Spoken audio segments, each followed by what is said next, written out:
Bom dia, boa tarde, boa noite. Meu nome é Eliane e vamos dar seguimento aos estudos virtuais da Casa do Fraternidade. O tema de hoje é a intervenção de Deus nas penas e recompensas, que está na quarta parte do Livro dos Espíritos. Nós sempre iniciamos com uma breve leitura. Hoje será do livro Sinal Verde de André Luiz, psicografia de Chico Xavier. Obstáculos. Diante dos obstáculos, fazer o melhor e seguir para a frente. O erro ensina o caminho do acerto e o fracasso mostra o caminho da segurança. Toda realização é feita pouco a pouco. Nos dias de catástrofe, nada de cólera ou de acusação contra alguém, e sim a obrigação clara de repormos o comboio do serviço nos trilhos adequados e seguir adiante. Plantar o bem através de tudo e de todos, por todos os meios lícitos ao nosso alcance, compreendendo que, se em matéria de colheita Deus pede tempo ao homem, o homem deve entregar o tempo a Deus. Que possamos, nesse momento, acalmar os nossos corações e levar os pensamentos a Deus, nosso Pai, a Jesus, nosso irmão, pedindo que nos ajude a clarear as ideias, compreender as situações pelas quais passamos, como a misericórdia divina se apresenta em nossa existência e darmos seguimento à nossa jornada, apoiando-nos uns aos outros e, acima de tudo, com a plena confiança que Deus está fazendo o melhor por nós. Assim seja, graças a Deus. O ser humano tem sede de porquês. E a ciência atual não dá resposta a todas essas dúvidas humanas. Nós sabemos, por meio das pesquisas mais atuais, que o universo tem mais de 1 trilhão de galáxias. É 1 com 12 zeros atrás, né? E a nossa galáxia, uma desse 1 trilhão das conhecidas, só ela possui 200 bilhões de estrelas. O ser humano já conseguiu catalogar 2 bilhões dessas estrelas. Uma delas é o Sol, que é o centro do nosso sistema solar, que é uma estrela de quinta grandeza, não é tão grande assim. Na época de Kardec, existiam mais ou menos 28 a 29 milhões de pessoas, de espíritos encarnados sobre a face da Terra. Hoje em dia, só o estado de São Paulo tem mais de 44 milhões de habitantes. Na época de Kardec, a população mundial era 4% do que nós temos hoje em termos de espíritos encarnados. Então, as perguntas que Kardec faz são muito pertinentes. E uma delas, das penas e gozos futuros, que está no Livro dos Espíritos, a questão 963, Kardec pergunta assim: Deus se preocupa pessoalmente com cada homem? Ele não é demasiadamente grande, nós muito pequenos, para que cada indivíduo em particular tenha a seus olhos alguma importância? E a resposta dos espíritos, ela é sintética e muito profunda, quando eles falam assim: Deus se ocupa de todos os seres que criou, por menores que sejam. Nada é demasiado pequeno para a sua bondade. Poderia ter falado, né? Poderia ter dito, nada é demasiado pequeno para a sua atenção. Mas eles colocam a palavra bondade. Deus preocupa-se por conta de sua bondade. Então, nesse universo imenso, de trilhões de galáxias, de bilhões de estrelas do planeta solar, de uma série de inúmeros espíritos encarnados sobre a face da Terra, cada um de nós tem importância especial para Deus. E Kardec pergunta ainda mais nesse capítulo. Ele pergunta assim: Deus tem a necessidade de se ocupar de cada um de nossos atos para nos recompensar ou nos punir? A maioria desses atos não são para Deus, para Ele, insignificantes? Questionando, né, da importância das nossas atitudes, e se cada coisinha que a gente faz, de fato, tem uma importância, se Deus se preocupa com isso. A espiritualidade responde que Deus tem as suas leis, e são justamente as leis que regulam as nossas ações. Ele vai mais à frente dizendo que se a gente viola essas leis, a responsabilidade é nossa e que quando um homem comete algum tipo de excesso, Deus não vai fazer um julgamento, uma punição, né? E ele até coloca no próprio livro dos Espíritos, fala assim, dando exemplo, se comeu demais, é um glutão, vai ser punido. Não, mas Deus traça limites, e dentro desses limites eles são pelos quais a gente caminha, né? Então, assim, muitas vezes o excesso da gula pode redundar em determinadas doenças, ou pode abreviar a nossa experiência reencarnatória. Então, é uma consequência, não é uma punição, mas é uma consequência das atitudes que nós decidimos e que nós escolhemos, que nós conhecemos como causa e efeito. Então a gente começa a perceber aí que há como se fosse uma jurisprudência divina que é regida pelas leis morais, as leis divinas, que são perfeitas e, portanto, elas são inderrogáveis.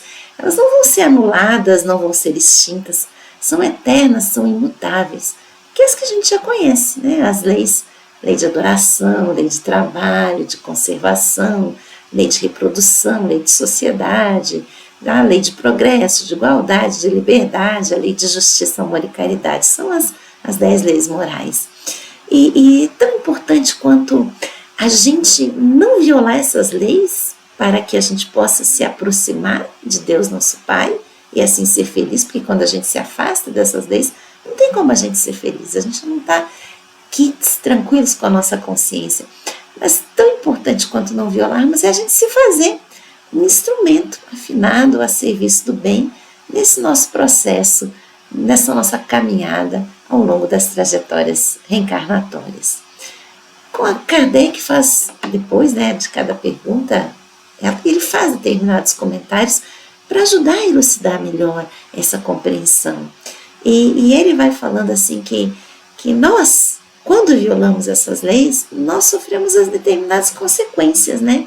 Daí a gente vai percebendo que não tem como a gente terceirizar as responsabilidades daquilo que advém das nossas escolhas individuais, do nosso livre-arbítrio. Kardec fala que não devemos nos queixar senão de nós mesmos, que nos fazemos assim os artífices da nossa felicidade ou da nossa infelicidade futura. E Kardec faz uma comparação muito parecida com as comparações do Mestre Jesus, que falava da vinha, do campo, né? Então Kardec coloca assim, como se fosse um apólogo, uma historinha, dizendo assim, se um pai dá para o seu filho a educação, a instrução, os meios para que ele possa saber se conduzir, e lhe oferece um campo, dizendo que aquele campo é necessário para que ele o cultive, e lhe dá os instrumentos necessários para trabalhar nesse campo, para torná-lo fértil, para que esse campo produza conforme as suas necessidades e que para no futuro ele tenha uma velhice resguardada e feliz. Se não se segue essas orientações, com certeza mais para frente no futuro não vai haver colheita e vai haver uma falta, né? Que o indivíduo não vai poder sobreviver, não vai dar seguimento. É interessante que nessa fala Kardec coloca duas situações, né? Coloca a questão da educação e coloca a questão da instrução, porque a educação a gente está pensando e está trabalhando na questão moral, e a instrução é aquilo que vem do conhecimento que a humanidade tem, né? Então Kardec segue dizendo assim, o campo, se não for trabalhado, não vai produzir, e não dá para a gente dizer que a culpa é de outro, né? A negligência é daquele filho que não trabalhou. Portanto, mais para frente, se ele negligenciou a sua tarefa, negligenciou essa regra traçada pelo pai, é ele que vai sair perdendo. Porque Deus sendo previdente, vai estar sempre nos advertindo. E se a gente faz o bem ou faz o mal, é uma escolha individual. Deus dá ao homem, além disso, né, Deus dá ao homem o recurso que são as existências, para que ele possa se reajustar, reparar os seus erros, ter oportunidade de dar seguimento a essa caminhada.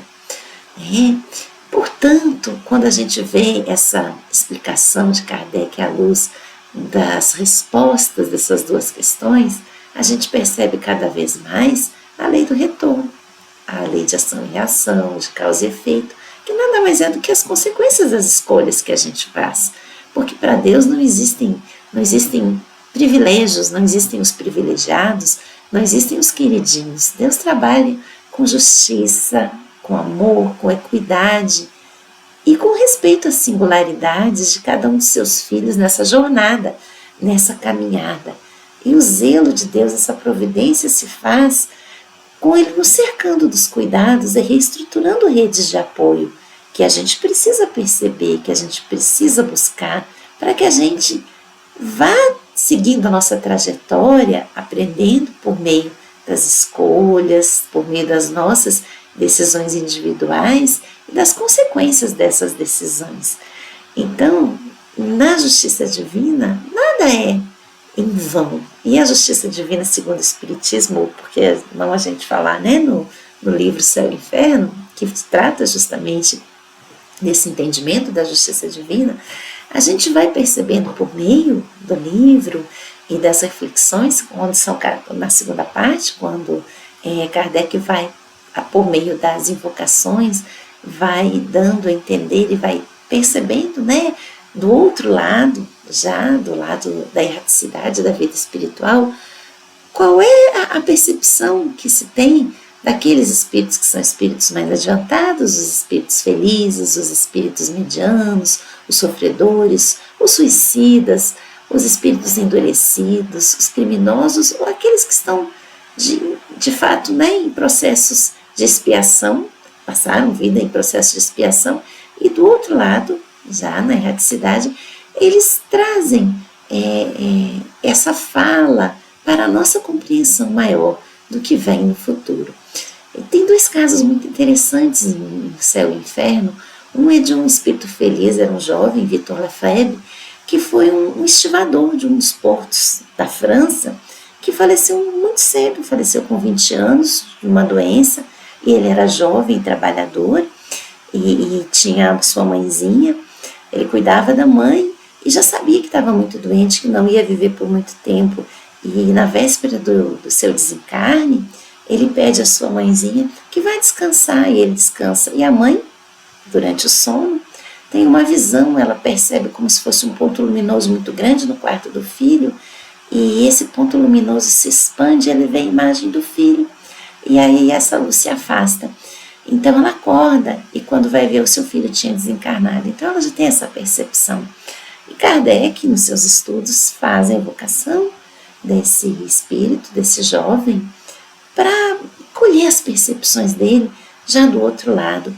E ele, esse espírito, pelo trabalho, pelo esforço, mesmo com a sua vida breve, todo o trabalho que ele tem, ele colocou que a vida foi penosa, mas que era importante enfrentar e perseverar, e que ele se encontrava num estado de felicidade, exortava a todos que pudessem estar buscando, por meio da benevolência, por meio da confiança em Deus, uma vida equilibrada, uma vida onde o outro fizesse parte do nosso cuidado, do nosso zelo também, e que a única preocupação que ele ainda tinha, um leve pesar, era da mãezinha dele ter ficado. E nessa comunicação ele pede que socorram a mãezinha, dando apoio necessário, porque ele sabia que ela precisaria ficar mais um tempo sobre a terra, e que, embora esse tempo fosse breve, que ela tinha algumas coisas a ajustar diante da lei, mas que ele não a deixaria sozinha, e que ele se despede dizendo que ele vai visitar para dar o suporte da mãezinha. Então, assim, a gente vê, né, dentro do que a doutrina espírita nos traz, o que vai acontecendo por meio das escolhas e daquilo que vai acontecendo depois das nossas escolhas. Apresenta também nesse mesmo livro uma outra condição de um espírito que passava, ainda encarnado, por provas e expiações, que ela, desde os 5 meses de idade, ela sofria muito de diversas doenças, e a sua filha, que já tinha conhecimento da doutrina espírita, ela pede, por meio da oração, que se alivie as dores e os sofrimentos da mãe. E nessa situação, o guia espiritual dela fala que mais importante do que ela pedir o alívio das dores da mãe, que ela pedisse à espiritualidade que a sua mãe conseguisse receber, né, a resignação, a força e a coragem necessária, porque aquele era um momento de um resgate muito importante que ela precisava ter por equívocos de vidas anteriores. Inclusive, na vida anterior, ela havia sido um médico, né, tinha vindo reencarnado na figura de um médico, e que se perdeu muito pela vontade de ser reconhecido, pelo orgulho, né, pela vaidade, e que isso fazia com que ele não tivesse o critério necessário para estar lidando com as demandas das outras pessoas, a ponto dele ele fazer até determinadas experiências em termos de medicamentos para ver como as pessoas reagiam sem que elas soubessem que ele estava fazendo isso.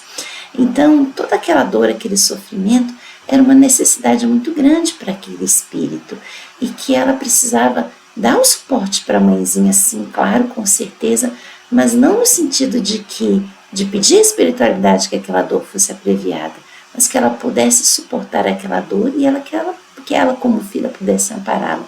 Mais tarde, após o desencarne dessa senhora que tanto padecia na sua vida, ela vem da espiritualidade para contar que aquilo foi necessário e do alívio dela ter podido superar e ter quitado as suas dores diante da lei. Então, Deus nos oferece tudo que é possível por meio do outro, quando a gente busca, né? Mas a gente precisa dar seguimento na nossa existência respeitando as leis divinas. E ao mesmo tempo, a gente precisa saber que a gente tem ferramentas para a gente conseguir seguir e perseverar. Existe no livro Jesus no Lar uma historinha, um capítulo chamado Talismã Divino, em que Isabel, a mãe de João e Tiago, admirada com as curas de Jesus, pede ao mestre por um objeto mágico, um talismã, para que ela possa ter uma vida melhor, uma vida mais feliz, né? E pergunta se esse talismã existe. Então Jesus, sorrindo amorosamente, com bom humor, ele fala assim que existe um talismã maravilhoso, sim, que permite que a gente possa adquirir todos os dons que Deus, nosso Pai, coloca à nossa disposição, que permite a descoberta de uma enormidade de tesouros do amor, e que esse talismã ele é capaz de descortinar o nosso entendimento, né, entendimento interior, entendimento, e traz revelações de arte, de ciência, e a capacidade de melhorar as relações com aquelas pessoas com as quais a gente não vive bem, que amplia as oportunidades da gente viver em paz, de iluminar o nosso espírito quando se esvai na sombra, de que a gente possa estar acessando a alegria, a nossa intuição, a nossa paz com todos,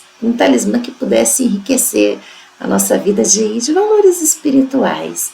E Jesus ia mais adiante nessa história, dizendo que sem esse talismã divino, ninguém conseguiria jamais começar nenhuma obra de luz e de paz na terra. Então, Isabel, a mãe de Tiago e de João, empolgada, fala assim: mestre, a gente precisa desse talismã, a gente precisa dessa bênção, porque esse talismã é um acumulador de felicidades. Onde conseguimos encontrá-lo? Então Jesus, sorrindo, fala assim: Isabel, esse bendito talismã, ele é de todos, cada um deles, todo mundo pode tê-lo. Esse talismã é justamente a hora que a gente está atravessando. Esse talismã é o tempo que Deus nos dá para que a gente utilize ele nesta nossa caminhada. Então, o tempo bem utilizado, por meio dos pensamentos, por meio dos sentimentos e, acima de tudo, por meio das ações, são as ferramentas no bem que a gente precisa usar nessa nossa vinha, nesse nosso campo, na gleba do mundo, que a encarnação que nos é dada por Deus permite que a gente trabalhe dentro desse nosso campo interior para que a gente possa crescer, para que a gente possa melhorar e que a gente possa se conectar com o nosso Pai, de modo que Ele alimente a nossa força de vontade, o nosso esforço no sentido do bem, para que a gente possa se qualificar para sermos melhores filhos do Pai Celestial e que a gente possa enfrentar as nossas adversidades, superando as dificuldades para que o nosso futuro possa ser melhor. Então, diante dessa reflexão de que Deus cuida de todos nós, sem privilégios, mas que nos dá a diretriz que são as suas leis, para que a gente possa caminhar em equilíbrio, próximo a Ele, sem tantos equívocos e sem tantos erros. Essa era a reflexão da leitura e do estudo de hoje. Que nós possamos agradecer a Deus nosso Pai pela oportunidade dessa ferramenta divina que é o tempo, no sentido de utilizá-los da maneira mais proveitosa para conosco e para com todos aqueles que jornadeiam sobre a face da terra, neste momento único, que é o momento da nossa transformação. Que a gente não se esqueça do Evangelho do Cristo, que a gente não se esqueça da doutrina espírita que nos orienta, que tanto nos consola, que tanto apacenta os nossos corações e nos dá a força e a coragem para seguirmos. Se conosco hoje e sempre, assim seja, graças a Deus. Muito obrigada, irmãos, e até a próxima.